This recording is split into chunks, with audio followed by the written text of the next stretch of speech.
Welcome back guys.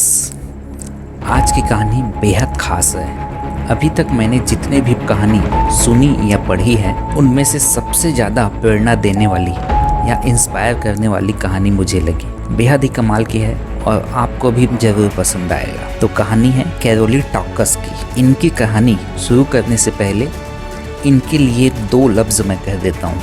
तो अर्ज़ किया है, खुल जाएंगे सभी रास्ते, जरा गौर से सुनिएगा। खुल जाएंगे सभी रास्ते, रुकावटों से लड़ तो सही, सब होगा हासिल तो जीत पर अड़ तो सही। यह शायरी सटीक बैठती है ओलंपिक गेम्स में 25 metre rapid fire pistol event में एक नहीं बल्कि दो गोल्ड मेडल जीतने वाले विश्व के पहले जाबाज शूटर कैरोली टॉकस पर। कैरोली टॉकस का जन्म प्रथम विश्व युद्ध शुरू होने से 4 वर्ष पूर्व 1910 में हंगरी की राजधानी बुडापेस्ट में हुई। जब कैरोली जवान हुए तो हंगरी की आर्मी अर्थात हंगेरियन आर्मी में शामिल हो गए और आर्मी ट्रेनिंग करने लगे। आर्मी ट्रेनिंग के दौरान ही इन्होंने शूटिंग की सारी बारीकियों को सीखा और जब कैरोली 25-26 की उम्र में हुए तो इस उम्र तक आते आते वो विश्व के बेहतरीन पिस्टल शूटर के रूप में जाने लगे। हंगरी के वासियों को पूरी उम्मीद थी कि उनके हीरो अर्थात कैरोली 1936 में जर्मनी की राजधानी बर्लिन में होने वाली समर ओलंपिक अर्थात गर्मी में होने वाली ओलंपिक में पक्का गोल्ड मेडल जीतेंगे। लेकिन बीच में बाधा बन गया हंगरी का वह कानून जो कहता था कि ओलंपिक जैसे विश्वव्यापी बड़े खेलों में केवल कमीशन्ड अधिकारी अर्थात बड़े अधिकारी ही भाग ले सकते हैं, न कि सार्जेंट या सामान्य कर्मचारी। और आपको मैं बता दूं कि कैरोली एक सामान्य आर्मी पर्सन थे, मतलब एक सार्जेंट थे, सामान्य कर्मचारी मान लो, तो कैरोली भाग नहीं ले सकते थे। इस बात पर, इस कानून पर हंगरी के लोगों को बहुत गुस्सा आया और हंगरी वासियों का गुस्सा देखकर हंगेरियन सरकार ने इस कानून को समाप्त किया, जिससे कैरोली के जीवन की पहली बाधा तो समाप्त हो गई। लेकिन ये अंतिम बाधा नहीं थी, सबसे बड़ी बाधा तो अभी आनी बाकी थी। कैरोली अब फिर से ऊर्जावान हुए और 1940 में जापान की राजधानी टोक्यो में होने वाले ओलंपिक के लिए जुट गए।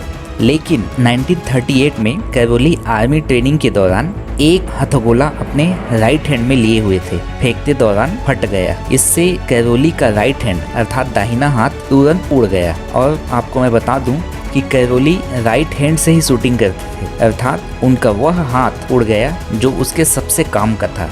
कैरोली भी कहाँ पीछे हटने वाले थे।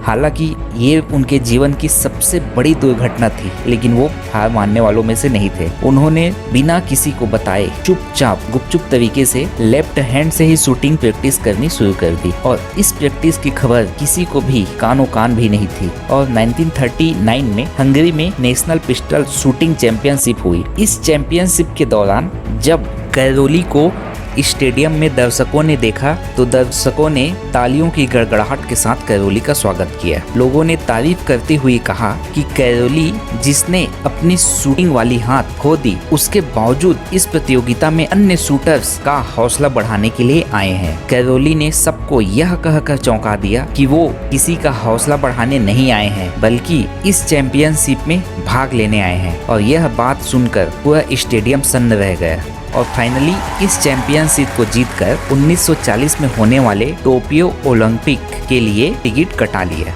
अब कैरोली टोक्यो ओलंपिक की तैयारी में जुट गए, लेकिन किस्मत ने एक बार फिर पलटी मारी और 1 सितंबर 1939 को द्वितीय विश्व युद्ध शुरू हो गया और द्वितीय विश्व युद्ध शुरू होने के कारण ही टोक्यो ओलंपिक कैंसिल हो गया। लेकिन कैरोली अपना लक्ष्य अभी भी जिंदा रखे थे। इसके बाद 1944 में होने वाले ओलंपिक के लिए कैरोली जुट गए, लेकिन विश्व युद्ध थोड़ा लंबा खिंच गया और विश्व युद्ध 1945 तक चला, जिसके कारण 1944 में होने वाला ओलंपिक गेम भी कैंसिल हो गया। अब कैरोली की उम्र धीरे धीरे बढ़ती ही जा रही थी और ये भी एक चिंता का विषय था, लेकिन कैरोली डटे रहे और 1948 के लंदन ओलंपिक में गोल्ड मेडल पर दावत ठोक दिया। कैरोली यहाँ पर नहीं रुके, बल्कि 1952 में हेलसिंकी ओलंपिक में भी गोल्ड मेडल जीता और इस प्रकार Caroli talks 25 metre pistol shooting में लगातार 2 गोल्ड मेडल जीतने वाले पहले एथलीट बन गए।